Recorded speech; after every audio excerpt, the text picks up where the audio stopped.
I mean, when you picture a global crisis, your mind automatically goes to a very specific type of movie Oh, scene. totally. The Hollywood version. Right. You imagine politicians huddled in these heavily guarded subterranean war rooms. Yeah, with the giant screens. Exactly. You picture military generals pointing laser pointers at glowing satellite maps, or Wall Street traders just screaming into telephones as numbers turn bright red on some 50-foot screen. It's very dramatic. Right.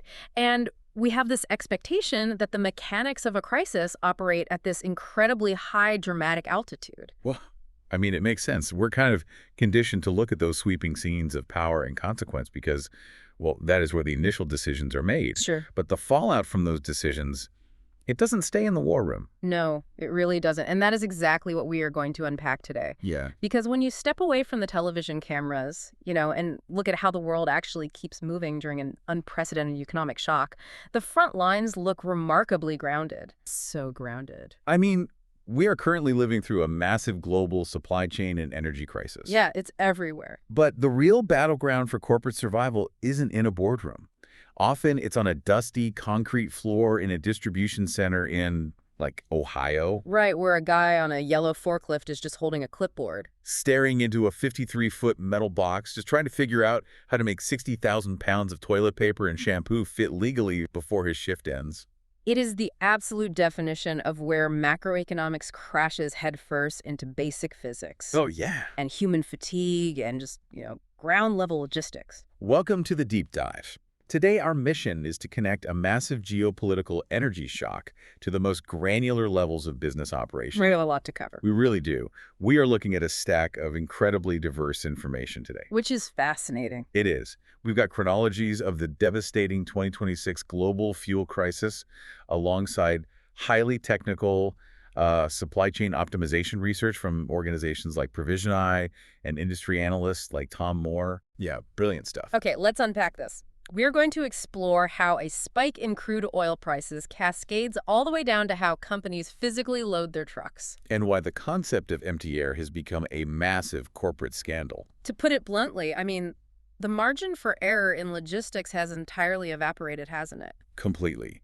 How perfectly you pack a trailer is no longer an efficiency exercise. It is a fundamental matter of a company's ability to remain solvent. Just to keep the lights on. Now, real quick, before we jump into the mechanics of all this, I want to establish some quick parameters for you, our listener. Good idea. We are going to be discussing the ongoing 2026 conflict involving Iran, the United States, Israel, and various coalition nations. Right. But we are going to analyze this strictly through the lens of its factual economic, energy, and supply chain impacts. Just the logistics. Exactly. We aren't here to offer political analysis. We aren't taking sides. We're just focusing on the logistical reality on the ground. Because the goal is to understand the physics and the economics of the fallout. Right. And the fallout is staggering. Oh, it's unbelievable. To understand why a forklift driver's geometry puzzle is suddenly, the most important topic in logistics, we really have to look at the external pressures driving freight costs into the stratosphere. We are operating in a world that is fundamentally starved of fuel right now. We really are. So let's start by establishing the scale of that starvation. Yeah. The trigger point for this entire global shockwave was the closure of the Strait of Hormuz. Right.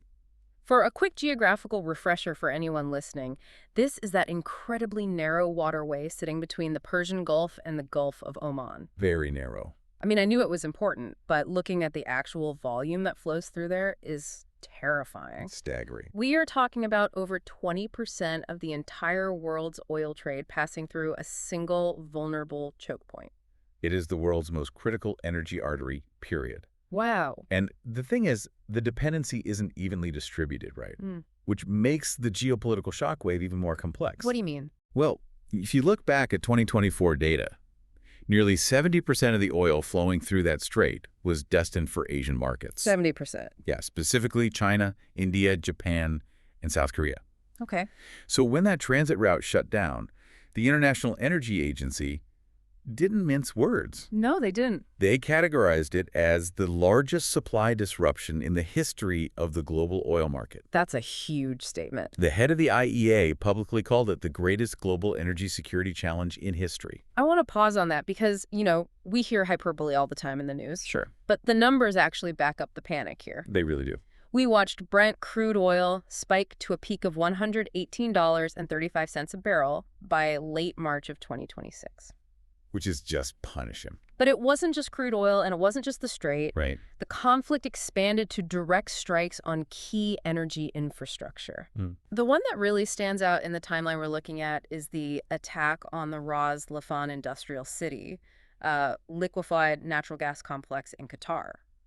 Yeah, that specific strike is just a masterclass in how fragile the global energy web truly is. Explain that. Well, Qatar is an absolute titan in the LNG export market. Okay. So when Ras Laffan was hit, it instantly severed 17% of Qatar's total LNG production capacity. 17% gone in an instant. Instantly. And this isn't something you can just, patch with duct tape in a week. Right. Engineering assessments suggest the damage to those really complex liquefaction trains could take 3 to 5 years to fully rebuild. 3 to 5 years. Yeah, and bring them back online. The immediate market reaction was violent. LNG spot prices in Asia skyrocketed by over 140% almost overnight. Which immediately bleeds into Europe, right? Oh, absolutely. Because Europe was already walking a tightrope with incredibly low gas storage levels heading into the year. You were very exposed. Suddenly, their Dutch TTF gas benchmarks nearly doubled, crossing 60 euros per megawatt hour. Just massive spikes. But, looking at spot prices on a terminal feels kind of abstract. It does. When you look at the individual country responses, you see the actual human toll. That's where it gets real. In the Philippines, President Marcos had to declare a formal state of national energy emergency. Yeah. His administration had to issue warnings that the sheer cost of keeping the lights on could push upwards of 3.1 million Filipinos below the poverty line. That is just heartbreaking. And you see unprecedented state intervention across the board. Like what?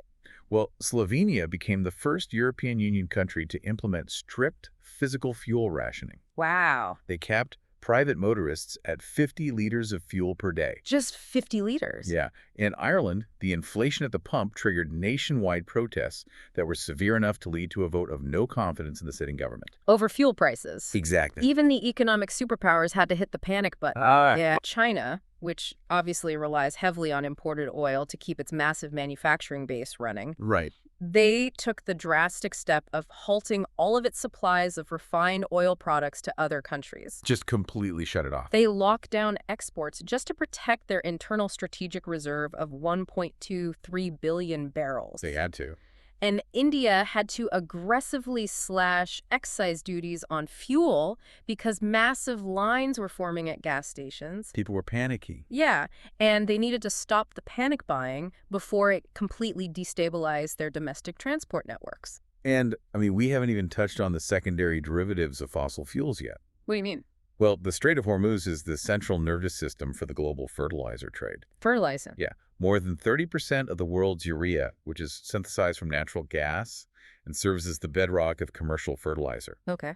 30% of that transits through that waterway. Wow, I had no idea. So a fuel crisis doesn't stay a fuel crisis for long. Right. It mutates into a global food security crisis because the fundamental cost to grow a hectare of corn or wheat is inextricably tied to the cost of the natural gas required to fertilize it. Okay, let me try to visualize this. Sure.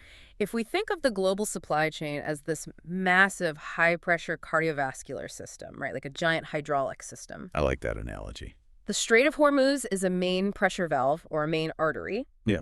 When that valve abruptly slams shut, the pressure in the system doesn't just vanish. No, it has to go so. It violently redirects, it blows out weaker seals down the line. Exactly. And right now, the logistics and transportation sector is basically taking the brunt of that redirected pressure. It's having a massive heart attack. That is exactly what is happening. We are watching commercial airlines physically collapse under the weight of this. Yeah. Look at Spirit. Right. Spirit Airlines ceased all operations in May 2026, and they explicitly cited rising fuel costs as the fatal blow. Even after government attempts to subsidize them. Exactly. Jet fuel prices in North America spiked 95%. Almost doubled.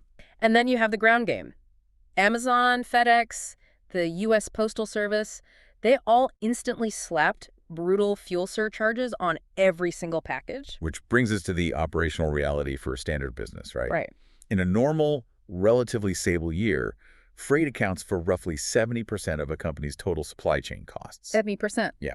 So when the underlying cost of the diesel required to move that freight doubles, the entire financial architecture of your supply chain shatters. It just breaks. Every single drop of fuel is now treated like liquid gold. Yeah. Furthermore, it's not just a balance sheet problem. Scope 3 carbon emissions, the environmental footprint generated by a company's external supply chain, are under massive regulatory and public scrutiny. So, okay, if I am sitting in the C-suite of a major consumer goods company, say I make laundry detergent, Okay. I am watching my transportation budget spontaneously combust. And spawn fire. I can't call the president and demand he open the Strait of Hormuz. Yeah. I can't force the spot price of diesel down. Right. If I have absolutely zero control over the macro environment, where does a business even begin to fight back? How do I avoid going bankrupt? You apply the most fundamental rule of crisis management. Which is? When the macro environment is completely out of your hands, you have to ruthlessly, obsessively control the micro environment. Okay.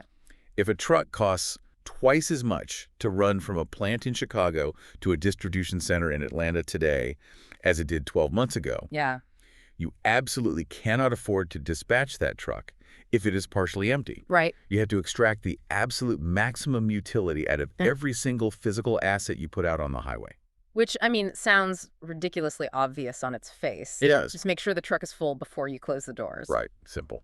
But this is where the research completely derailed my assumption. Yeah, the data is wild. We are transitioning from the high cost of fuel to the unbelievable reality of how wastefully that expensive fuel is currently being utilized. It's a massive problem. There is a phenomenon occurring right now that supply chain analysts are calling the empty air scandal. Yes. The gap between corporate assumption and operational reality on the loading dock is just staggering. Let's talk about that Georgia survey. Oh, yeah. There was a massive granular survey conducted in Georgia that looked at 156,000 heavily loaded trucks. A huge sample size. And just to be clear to you listening, these were not local delivery vans running milk routes. No. These were long-haul tractor trailers dispatched by major corporations as full shipments. Right. Out of those 156,000 trucks, a mind-numbing 91% were loaded nowhere near their maximum legal capability. 91%. 91%. And the aggregated data across the industry suggests that 92% of all freight trucks are not fully loaded by either weight or cubic volume. I want to frame that in the context of our current reality. Please do. In the middle of an unprecedented global energy shock, where logistics companies are filing for bankruptcy due to diesel prices, 9 out of 10 trucks cruising down the interstate are carrying massive pockets of empty, unused space that a corporation has already paid for. It's infuriating. It really is. Imagine going to a bar. The bartender pours you half a glass of beer, but charges you for the full pint. Great analogy. You are literally handing over cash for empty air. Exactly. Once you sign the contract for that truck, whether it leaves the dock 50% full or 100% full, the sunk costs are identical. You've already paid. You've paid for the tractor, you've paid the driver's day rate, you've paid for the diesel to haul the heavy metal box, you've paid for the administrative overhead of booking the dock appointment. Yeah. Any unused legal capacity inside that trailer has an expiration date of the moment those doors swing shut. It has zero remaining value. None. Supply chain economists have a very specific term for this phenomenon. What's that? They call it the silo tax. I want to break down the silo tax because when I hear a statistic like 91% of trucks being underloaded, I assume it must be a technology problem. But we are talking about Fortune 100 companies here. The biggest in the world. Procter & Gamble, Unilever, PepsiCo. Yeah. These organizations spend tens of millions of dollars on massive enterprise software. Massive amounts. Wait, how can a company with a supercomputer tracking its inventory not realize its trucks are driving across the country half empty? Because the supercomputer only talks to the people who programmed it. Okay. And the people who programmed it do not talk to the people driving the forklifts. Wow. The silo tax is the massive financial hemorrhaging caused by a total lack of communication and strategic alignment between three very distinct corporate departments: planning, transportation, and warehousing. So it's an organizational psychology problem disguised as a logistics problem. Exactly. I'm trying to picture how this actually plays out on a Tuesday afternoon. Okay. How does a perfectly good order turn into a half-empty truck?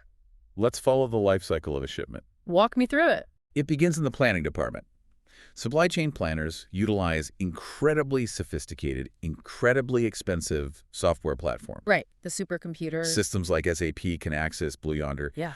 These platforms are designed to ingest massive amounts of data. They look at downstream consumer demand. They look at current inventory levels across the network. They look at raw material lead times. A whole picture. Right. So a planner sits in a quiet, climate-controlled office, looks at a dashboard, and the algorithm suggests, based on current burn rates, we need to move exactly 4,000 cases of laundry detergent from the Ohio manufacturing plant to the Dallas distribution center by Thursday. Okay. The software creates a mathematically perfect, balanced spreadsheet. Every single unit is allocated. So the planner hits approve, the spreadsheet looks flawless, and they assume their job is done. Precisely. To the planner, the plan is entirely feasible because all the cells on the spreadsheet turn green. Everything looks good on a screen. Right. But these planning systems operate in a theoretical vacuum. They suffer from a fatal flaw. They are entirely blind to the physical constraints of the real world. Blind how? That mathematically perfect software has no idea that the destination warehouse in Dallas is currently dealing with a massive labor shortage and doesn't have enough workers to unload those trucks. Oh. It has no idea that the Ohio plant just had a dock door breakdown, severely limiting how many trucks they can load per hour. It just assumes everything is working perfectly. Exactly. And most importantly, it has no idea that the specific randomized mix of heavy liquid detergent and lightweight paper towels, just ordered to be grouped together physically, cannot be stacked inside a standard 53-foot trailer without the heavy liquid crushing the paper goods into dust. Oh, wow. So the planner essentially takes this pristine, completely unexecutable spreadsheet and just throws it over the brick wall to the transportation and warehousing teams to deal with. That is the exact mechanism of failure. Unbelievable. Tom Moore, a prominent supply chain optimization analyst, coined a phrase for this. He calls it the execution gap. The execution gap. Yeah. It is the massive, chaotic distance between what the planning algorithm has cheerfully approved in theory and what the physical network of concrete, steel, and human labor can actually absorb, transport, and receive in reality. So if I'm the warehouse manager, I'm just sitting at my desk when this impossible spreadsheet drops into my lap. Yeah. What is going through my head? I imagine there has to be a series of mental checks they run through before they even attempt to load a truck. Analysts often frame this friction as the dock test. The dock test. Right. It represents the gauntlet of physical reality that every theoretical plan must survive. Okay. Imagine our hypothetical warehouse manager staring at this massive wave of detergent orders.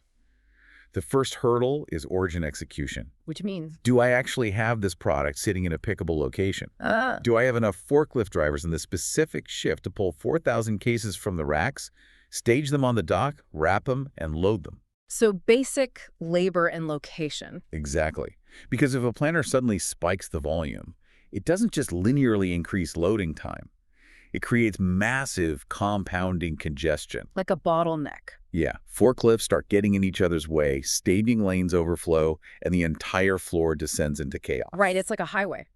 Adding 10% more cars doesn't slow traffic by 10%. It creates total gridlock. Perfect analogy. Okay, so let's say by some miracle the warehouse can physically pull the product. They survive the first test. What's the next point of failure? Transportation capacity. The trucks. Right. The warehouse might have the product ready, but can the transportation department actually secure the assets to move it? But didn't the planner assume they could? The planner assumed trucks are infinitely available. Right. But if you drop a massive unexpected volume spike on the network, your contracted carriers will reject the loads. They just say no. Yeah. So transportation now has to scramble into the volatile spot market, begging for whatever secondary expensive carriers they can find, completely blowing up the freight budget. I am starting to see how the silos operate. That's brutal. The planner gets a bonus for balancing the inventory spreadsheet, while the transportation manager gets fired for blowing the freight budget to execute that exact same spreadsheet. That's exactly it. But let's assume they get a truck backed up to the dock door. We still have to get the product inside. Which brings us to the physical build. What? Can this specific combination of products be legally and safely constructed inside a rectangular box? The Tetris game. Right. Is it compliant with axle weight limits? Is it geometrically stable so it won't collapse when the driver slams on the brakes in traffic? Which is a whole other thing. It is the most complex part of the process, and we will dive heavily into the physics of it shortly. Okay. But let's assume they managed to build a legal load. The final major hurdle is destination absorption. The receiving end. Yes. The truck drives 1,000 miles to Dallas. Does the Dallas distribution center actually have an open dock door? Oh, wow, right. Do they have a variable appointment slot? Do they have the labor on hand to unload it and the physical rack space to store it? If they don't. If the answer is no, that truck sits idling in the parking lot for 3 days, accumulating massive detention fees, burning expensive diesel to keep the cab air-conditioned, and tying up a physical asset that the network desperately needs somewhere else. It is a gauntlet, and it makes me realize how reliant the entire global economy is on the sheer willpower of the people on the warehouse floor. It really is. If the plan is always broken, the only way products ever reach the grocery store shelves is if the workers are constantly improvising workarounds. That improvisation is known in the industry as tribal knowledge. Tribal knowledge. Yeah, it is the collection of unwritten rules, grandfathered habits, and secret workarounds that keep a facility running. Give me an example. A seasoned planner knows exactly which constraint to quietly override in the SAP system to force an order through. Okay. A veteran warehouse supervisor knows that when the system says a specific inbound trailer is carrying low-priority goods, it's actually carrying the critical raw materials needed for tomorrow's production run. So they unload it first. So they just ignore the system? Yeah. Or a forklift driver with 20 years of experience intuitively knows that if he turns the last 2 pallets sideways and wedges them tight, he can squeeze 1 extra row of product in, even if the theoretical load diagram says it's impossible. On one hand, you want to applaud those workers, they're the unsung heroes keeping the supply chain moving. They absolutely are. But from a corporate perspective, running a multi-billion-dollar operation based on the fact that a guy named Dave knows how to perfectly wedge a pallet of paper towels seems incredibly dangerous. It's terrifying. What happens when Dave retires? Or when Dave catches the flu? The whole system grinds to a halt.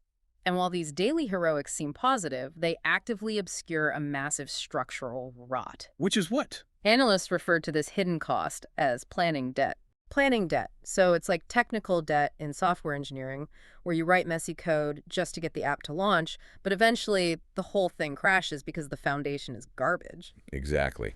When a warehouse team is forced to constantly repair a broken, infeasible plan at the point of physical execution, the organization accumulates massive amounts of planning debt. And what's the consequence of that debt? The most toxic symptom of this debt is a total erosion of trust. Trust between the workers and the system. Yes. The workers on the floor know the corporate plans are wildly unrealistic, so they adapt a defense mechanism. They begin to artificially lower their own targets to protect themselves. Oh, wow. I see where this is going. If the SAP system dictates that a trailer can legally hold 45,000 pounds of product to drive, Yeah. but the loaders know from painful experience that balancing 45,000 pounds across the axles requires an hour of frustrating trial and error. Because it's too difficult. Right. They just stop trying. They quietly decide amongst themselves to cap every single load at 40,000 pounds just to be safe. Wow. They leave 5,000 pounds of capacity on the table, close the doors, and send the truck out. And there is your empty air. There it is. That is how you end up with a terrifying statistic where 91% of trucks are leaving underloaded. Yep. It isn't a glitch in the software. It is an active defense mechanism by the workers against a planning system that completely ignores their physical reality. Exactly. They are intentionally leaving incredibly expensive capacity unused because they are terrified of what happens if they push the limits and fail. It is a perfectly rational human response to an irrational corporate system. Okay, so we have firmly established the macro crisis fuel is astronomically expensive. Right. And we've established the micro scandal where you're burning that expensive fuel to ship empty space because internal departments are at war with one another. Yes. How does a company actually go about dismantling this? The research outlines 8 essential foundational steps for load optimization. Let's get into them. And before we get into the crazy artificial intelligence solutions, it seems like the very first step is just admitting you have a problem. You have to figure out what your baseline reality is. You cannot optimize a physical process if you don't actually understand the physical dimensions of the objects you are moving. Right. The very first foundational fix is establishing absolute data integrity. Which means, You have to ruthlessly dispel tribal knowledge and replace it with empirical measurements. You must literally take out a tape measure and a scale and weigh your trucks and your products. this brings up a term I kept seeing in the research, the item master. Yes. What exactly is the item master, and why does it seem to be universally corrupted in corporate databases? The item master is the central foundational database within a company's enterprise software that records the physical characteristics of every single product they manufacture or sell. Okay, so it's the master list. Right. It dictates the exact length, width, and height of a cardboard box. It dictates the gross weight of that box. It outlines the specific stacking constraints, for example. It will specify that you can only stack pallets of fragile potato chips 2 units high before the bottom box crushes. So it's the digital DNA of the physical product. Exactly. And the entire planning algorithm relies on this DNA being flawless. But it's not. In reality, item master data is notoriously filthy. How does it get filthy? Well, a marketing team decides to redesign a shampoo bottle to make it 10% taller to stand out on the shelves, right? Sure. But they forget to tell the supply chain data entry clerk. Oh, no. Or someone accidentally types that a case of canned soup weighs 12 pounds instead of 21 pounds. So if that data is even slightly off, it creates a massive butterfly effect. Completely. The algorithm ingests that bad data and builds a load plan based on the assumption that the soup is featherlight. The planner approves a shipment of 40,000 pounds. But out on the concrete dock, the forklift driver is loading actual 21-pound cases of soup. So what happens? By the time he finishes the plan, the truck weighs 65,000 pounds, the axles are groaning, and it is wildly illegal to drive on a public highway. Wow.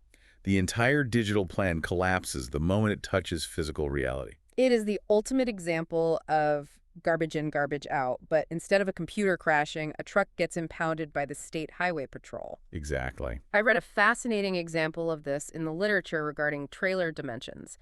A company was trying to be highly efficient by transitioning a massive portion of their freight from standard highway trailers to intermodal trailers. Intermodal, meaning the shipping containers that can be stacked on a train car for the long haul and then dropped onto a truck chassis for the final delivery. Right, which is usually a very cost-effective and environmentally friendly strategy. Usually, yes. Right.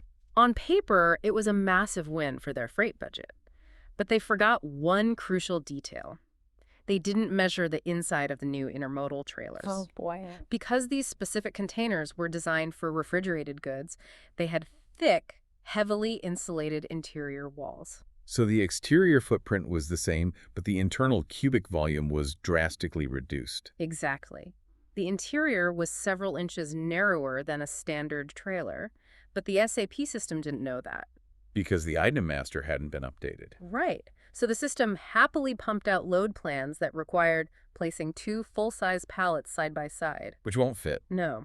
A forklift driver drove the first pallet in, pushed it against the wall, went back for the second pallet, and realized it physically would not fit next to the first one. It was off by, what, maybe 2 inches? Exactly, just a couple of inches.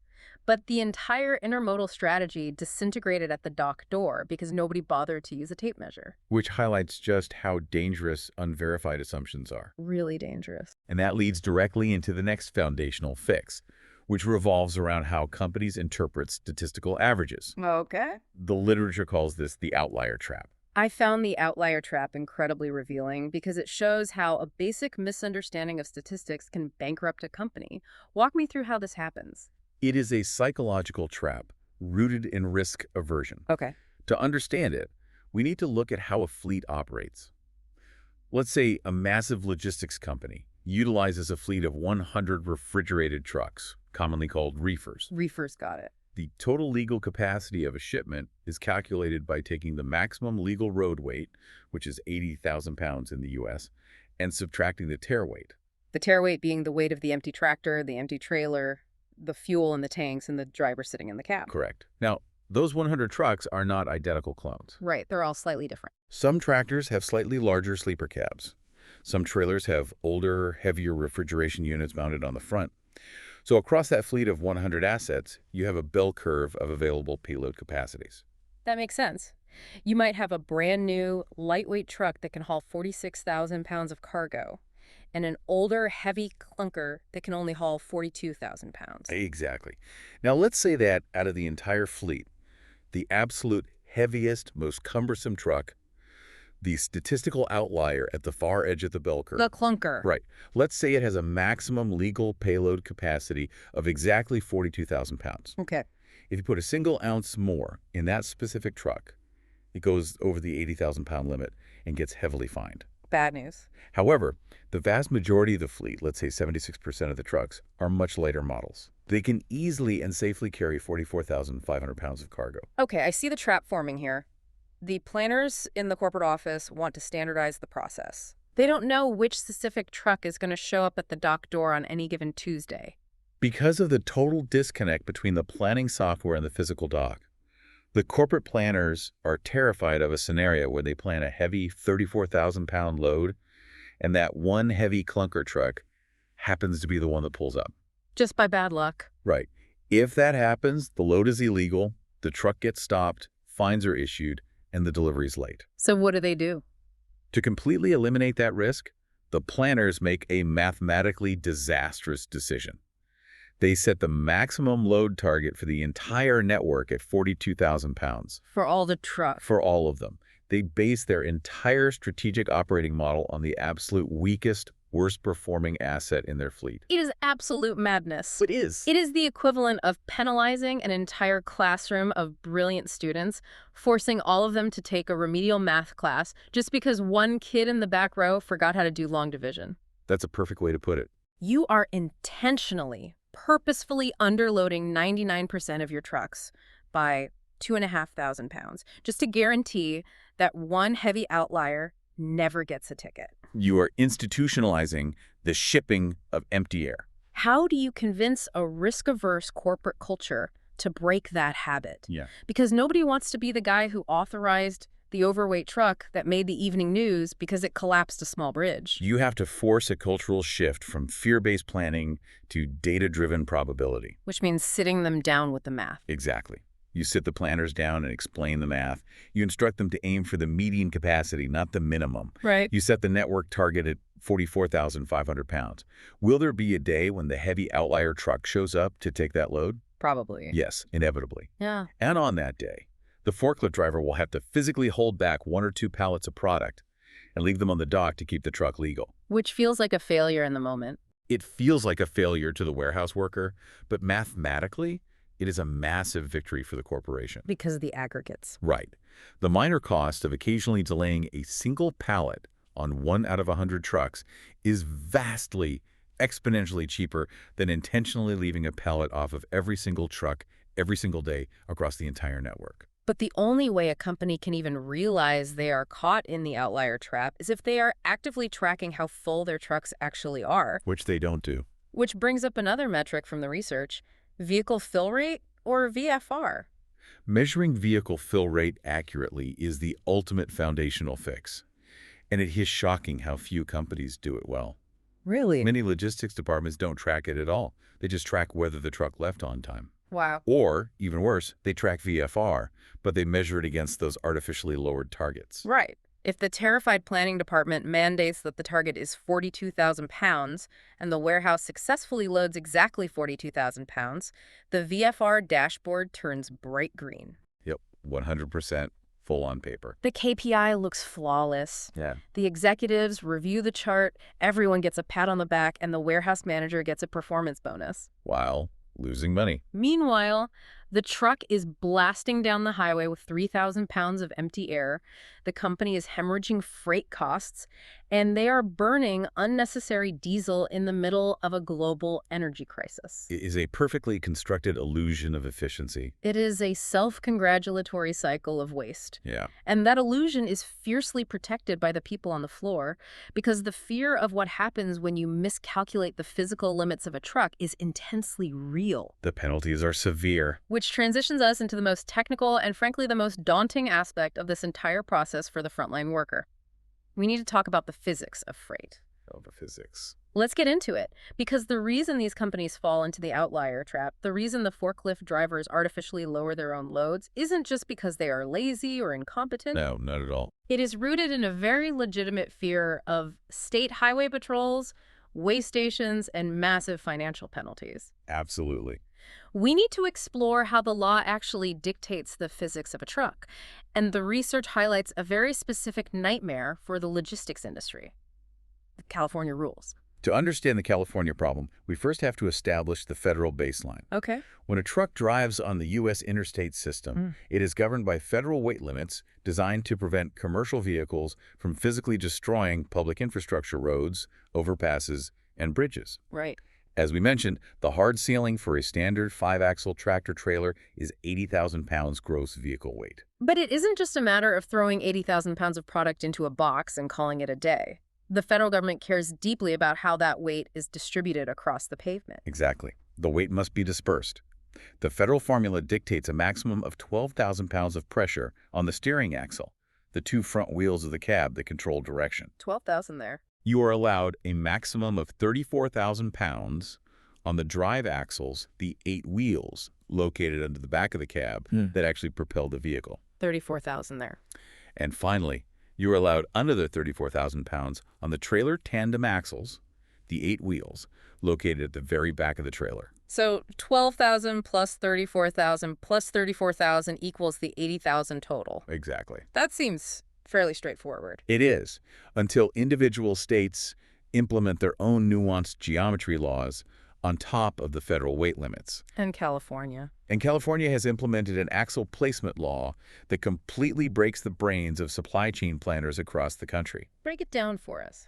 It is frequently misidentified as the California Bridge Formula, but logisticians more accurately refer to it as a Kingpin law. Okay.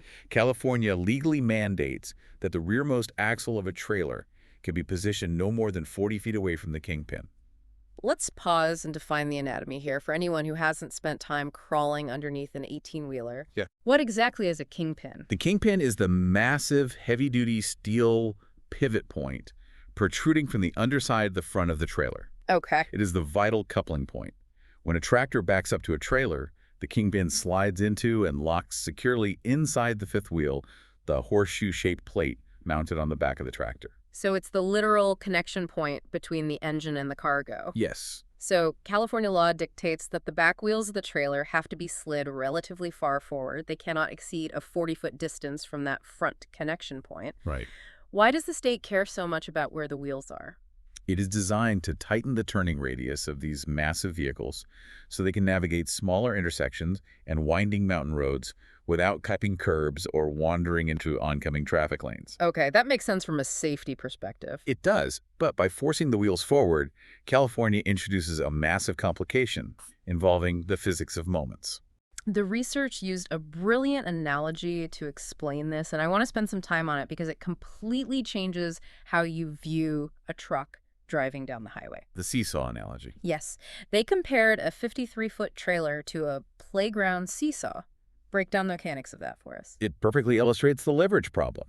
Imagine the trailer itself is the long wooden board of a giant seesaw. Okay. The tandem axles, the wheels at the back, act as the fulcrum, the pivot point in the middle of the seesaw. Got it. When California law forces those axles to slide forward to the 40-foot mark, it leaves a significant portion of the trailer, up to 13 feet of metal and wood, hanging freely out behind the wheels. Like the tail of a plane. Exactly. Now, return to the seesaw analogy. Okay. If you sit very close to the fulcrum, you're the middle of the seesaw, you exert a balanced amount of force. Right. But if you slide all the way to the very back edge of the board, as far from the fulcrum as possible, your leverage increases exponentially. Right, you drop like a stone, and the kid on the other side of the seesaw gets violently launched into the air. Exactly. So translate that to a forklift loading a trailer. Okay, I see where this is going. If a forklift driver takes a 3,000-pound pallet of dense canned soup and places it in that 13-foot rear overhang far behind the fulcrum of the axles, they create a massive violent lever effect. Because it's so far back. Right. The incredible weight of that soup presses down on the tail end of the trailer. This creates an upward rotational force that literally acts like a seesaw, lifting weight up and off the kingpin at the front of the trailer. Wait, so by putting heavy weight at the very back of the truck, you are actually lifting the front of the truck off the ground. Yes. You are removing weight from the drive axles. Yes, you are. Yeah. The sheer force of leverage lifts the weight off the drive axles and violently transfers all of that extreme concentrated stress squarely onto the trailer's rear tandem axles. Wow. A forklift driver could have a trailer that only contains 50,000 pounds of total cargo, well under the 80,000-pound federal limit. Yeah. But because they place the heavy pallet at the very back, Yeah. the leverage effect forces 40,000 pounds of pressure onto the rear axis. Instantly violating the 34,000-pound legal limit for that specific axle group. Instantly illegal. If that truck hits a weigh station, alarms go off. Yeah. The truck is sidelined, the company is slapped with massive fines, and they are forced to hire a secondary company to come out, manually unload the rear pallets, and reload them into another truck before the original driver is allowed to move an inch. So let's put ourselves in the steel-toed boots of that guy on the forklift on the warehouse floor. Okay. It's 2 in the morning. He's at the end of a 12-hour shift. He is staring at 22 pallets of varying weights. Some are incredibly light paper towels, some are dense, heavy pallets of bottled water. A real mix. Right. He is driving a noisy vibrating machine backward into a dark 53-foot cavern. And the corporate office is asking him to intuitively calculate the physics of moments, account for the California 40-foot kingpin law, accurately estimate the leverage effect of every single pallet, and perfectly distribute the heavy and light goods so that the total payload is maximized. But neither the drive axles nor the tandem axles exceed 34,000 pounds of pressure. And we haven't even mentioned that he also has to ensure the load is geometrically stable, interlocking the pallets like a Tetris game so the cargo doesn't collapse into a pile of crushed cardboard the first time the driver has to brake hard in rush hour traffic. Isn't that a completely absurd, mathematically impossible expectation to place on a human being working on a loading dock? It is wildly unfair. Yeah. And it is the fundamental root cause of the execution gap we discussed earlier. How so? When warehouse workers are faced with this impossible mental calculus, they do not attempt to solve it. No, I wouldn't either. They panic. They do what any rational human would do to protect their livelihood and avoid getting screamed at by the compliance department. They play it incredibly safe. The research cites a specific Fortune 100 consumer products manufacturer that was bleeding cash because their trucks were constantly getting impounded at California weigh stations. Yeah, because of the axle weights. Right. Their loaders simply could not master the distribution math. So how did the corporation respond? Did they bring in physics professors to train the forklift drivers? No, the corporate response was total capitulation. What did they do? They issued a sweeping directive to simply reduce the maximum payload of every single shipment heading to California by over 10%. 10%. They gave up trying to solve the math puzzle. They accepted the staggering financial penalty of shipping 10% empty air on every single truck as the unavoidable cost of doing business in California, purely to avoid the hassle of the fines. Which brings us right back to the silo tax. Exactly. They accepted a massive structural financial loss in the transportation department simply because they refused to provide the warehousing department with the necessary tools to execute the plan. It seems painfully obvious that the only way to defeat the physics problem is to remove the human calculation entirely. You have to. You have to ensure the heavy pallets are loaded at the front near the kingpin and the light pallets are loaded at the rear. But calculating the exact ratio requires a computer. It requires advanced, simultaneous optimization algorithms. Right. And we will explore how AI is finally solving that math problem in a moment. Looking forward to that. But before we get to the technology, we have to acknowledge that even if you possess the perfect mathematical load plan, you still have to navigate the human element. The office politics. Yes, you have to convince entirely different departments with entirely contradictory goals to cooperate. Yes. The treacherous waters of corporate office politics. It's always there. Because once you figure out how to maximize a truck, you have to align the incentives. And the research highlights some incredibly counterintuitive strategies for doing this. They really do. The one that completely broke my understanding of supply chain efficiency is a concept called supersizing. Supersizing is a brilliant, real-world example of executing a strategic trade-off. Tell me more. It operates on the principle that sometimes, in order to optimize the entire network, You have to intentionally create inefficiency in one specific department. That sounds crazy. You have to be willing to spend $2 in the warehouse to save $20 on the highway. Okay, I want to explore the mechanics of this. How does supersizing actually work? The literature outlines a scenario involving a company shipping highly sensitive, refrigerated food products from manufacturing facilities in California over the treacherous terrain of the Rocky Mountains to distribution centers in the Midwest. Okay. Transporting refrigerated freight, known as reefer freight, is incredibly expensive under the best conditions. Because of the fuel for the cooler. Right. Factor in the steep mountain grades that destroy fuel efficiency and combine it with the global 2026 fuel crisis we discussed earlier, and the transportation costs become astronomical. How high are we talking? They were exceeding $100 per single pallet position on the truck. So every square inch of space inside that refrigerated trailer is premium, ridiculously expensive real estate. Exactly. Now, under normal operations, a warehouse functions on a principle of touching the product as little as possible. Sure. The forklift picks up a fully shrink-wrapped pallet, drives it straight into the trailer, drops it, and leaves. It is designed for maximum speed and minimal labor cost. That's lean manufacturing 101. You minimize physical touches to maximize throughput. However, those standard full-size pallets rarely reach all the way to the ceiling of the trailer. Right, there's always a gap. They might leave 2 or 3 feet of empty headroom at the top. So this company introduced the supersizing protocol. What is it? They made the conscious decision to intentionally inflate their warehouse labor costs. Inflate them. Yes. They instructed workers to manually cut open fully assembled pallets, take the individual cardboard cases by hand, and physically top stack them into the empty headspace above the other pallets inside the trailer. Wait, I feel like any Six Sigma consultant would have a heart attack watching that. They probably would. You are actively forcing workers to touch the product twice.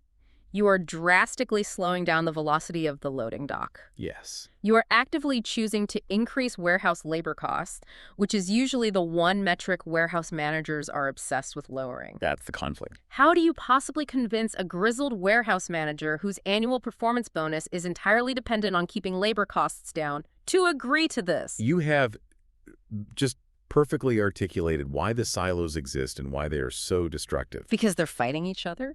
If you leave the traditional incentive structures in place, the warehouse manager will actively sabotage the company's freight budget. Wow.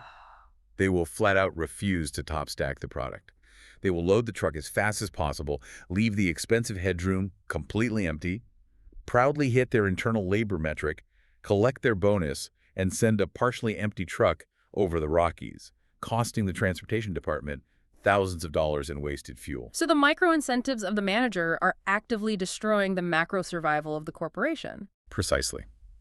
The experts in the field argue that executive leadership must forcefully intervene. They have to change the rules. They have to obliterate the departmental silos and design overarching reward systems that prioritize the total landed cost of the network over isolated departmental micro-efficiencies. That makes total sense. The transportation savings generated by supersizing are profound, cramming 10% more product onto a truck that costs thousands of dollars to operate. Easily covers the cost of paying a warehouse worker for a few hours of manual lifting. The math works out.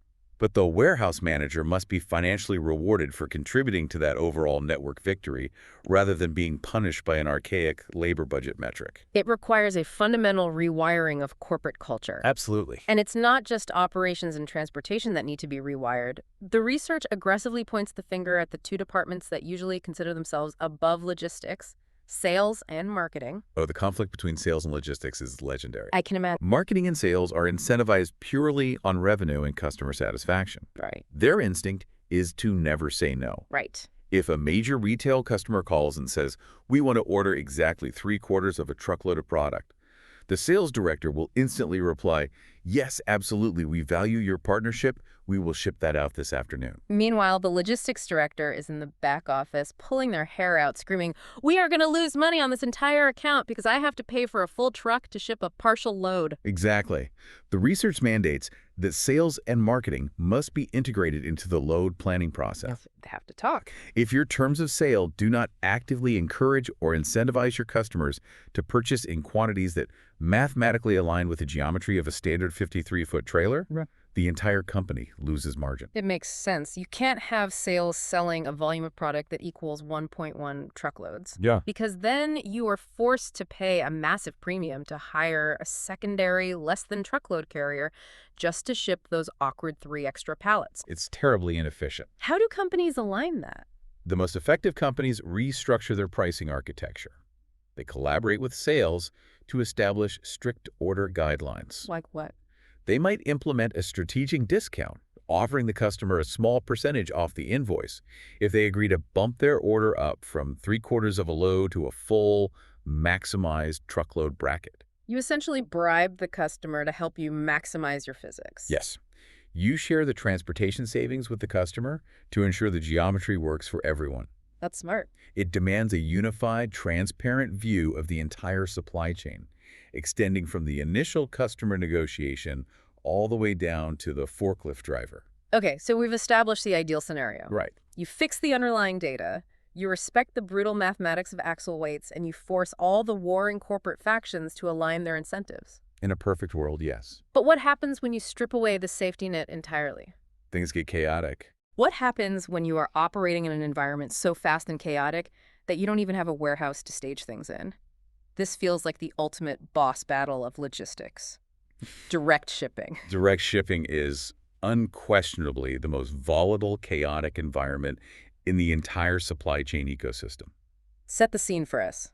What exactly is a direct shipping environment, and why does it break all the rules we've discussed so far? Imagine a massive manufacturing plant, Okay. sometimes by initial architectural design, but more often because a company has aggressively crammed additional production lines into an aging building over decades.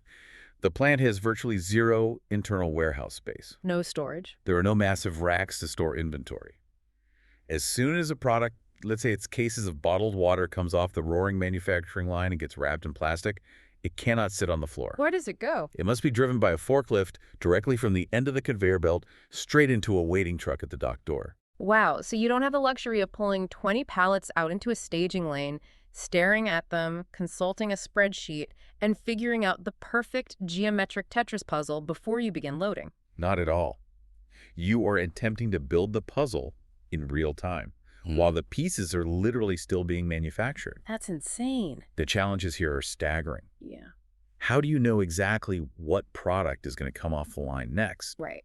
How do you ensure you are distributing the weight correctly to satisfy the California Kingpin laws when you are just shoving product into a dark box as fast as the machines can produce it? It sounds like a total nightmare, especially if one production line suddenly jams and instead of heavy water, the next pallet off the line is lightweight empty bottles.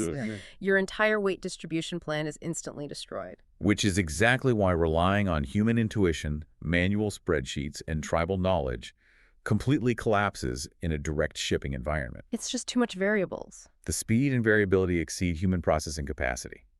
This is where the industry is being forced to implement technological leaps. Enter the AI.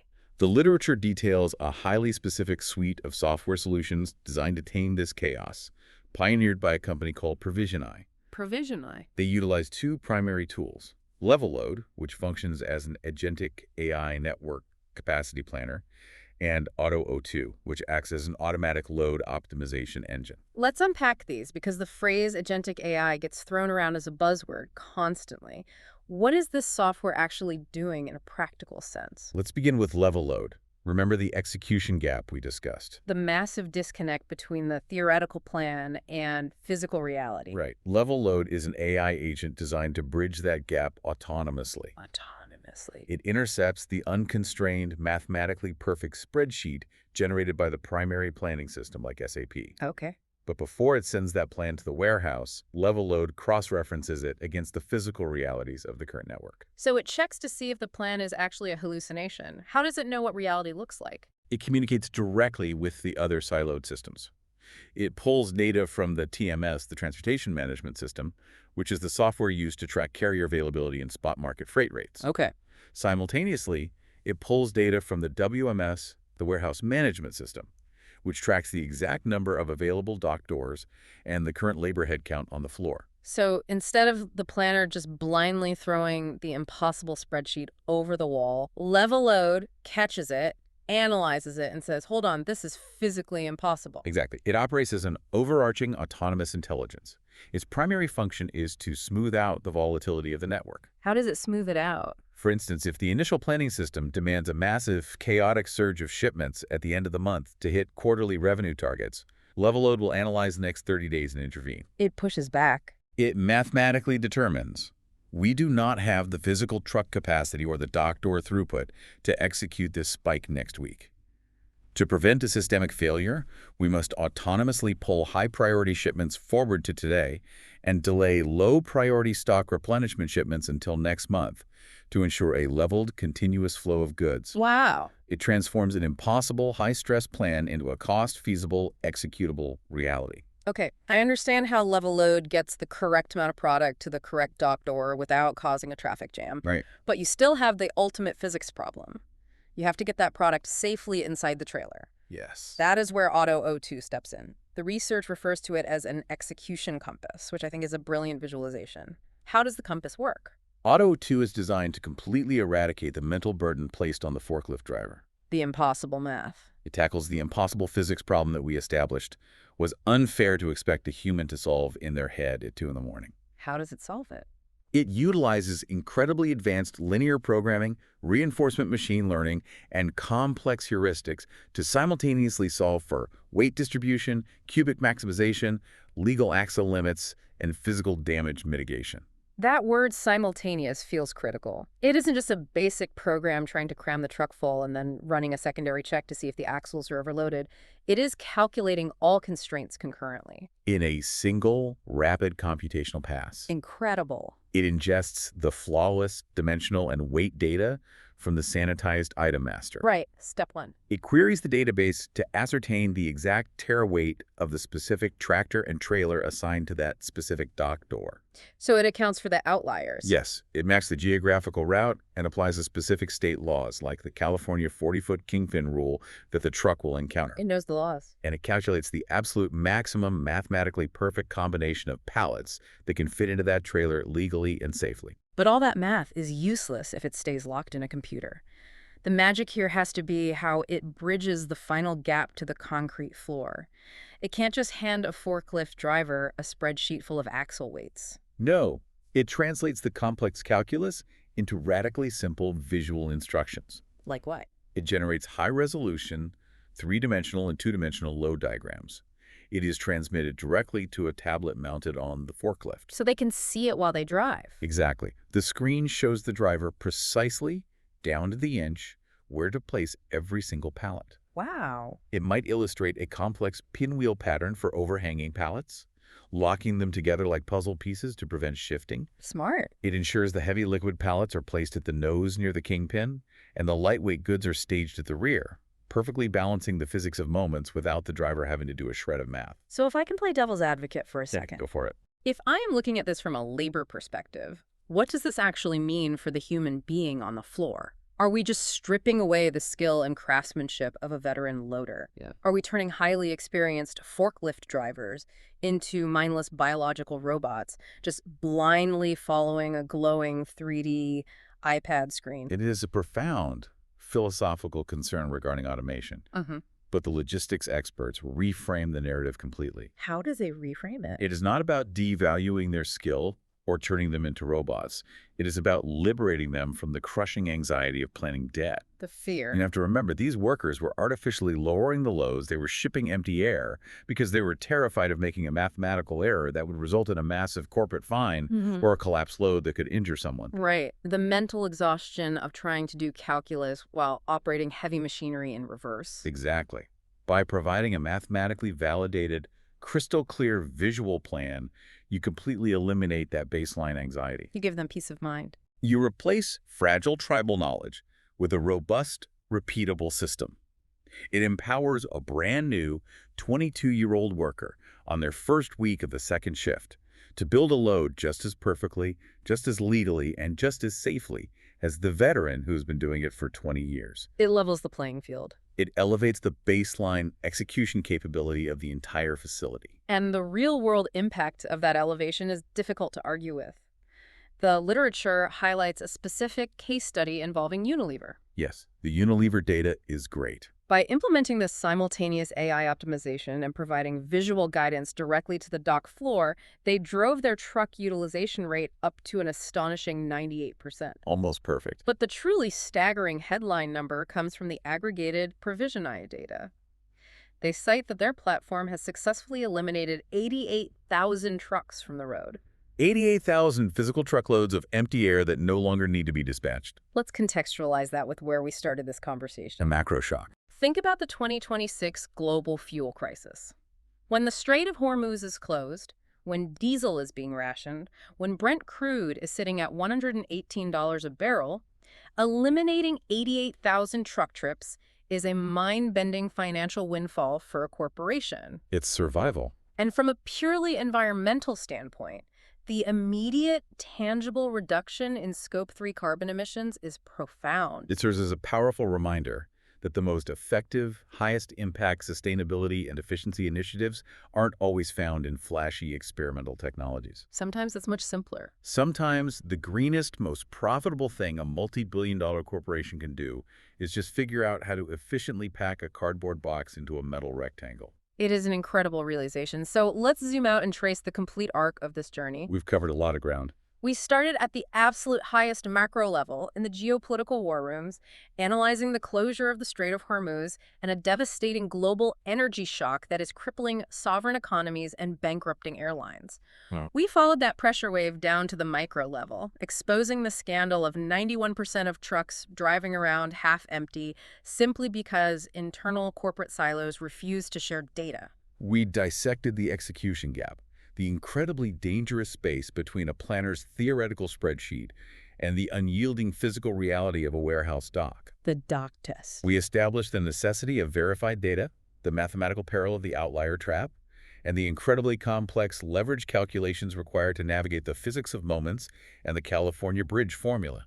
We explored the treacherous internal politics required to align incentive, like convincing warehouse managers to embrace the counterintuitive inefficiency of supersizing to generate massive downstream freight savings. That was a big one. And finally, we saw how AI agents like Levelload and AutoO2 are stepping into the void, autonomously solving the impossible physics problems, and providing workers with clear, visual roadmaps to maximize every single cubic inch of trailer space. It reveals how intricately, delicately interconnected the modern global economy truly is. It really does. A drone strike on a liquefied natural gas facility in Qatar directly dictates the exact inch-perfect placement of a pallet of paper towels by a forklift driver in Ohio. It is a web of causality that is almost too vast to comprehend. It is.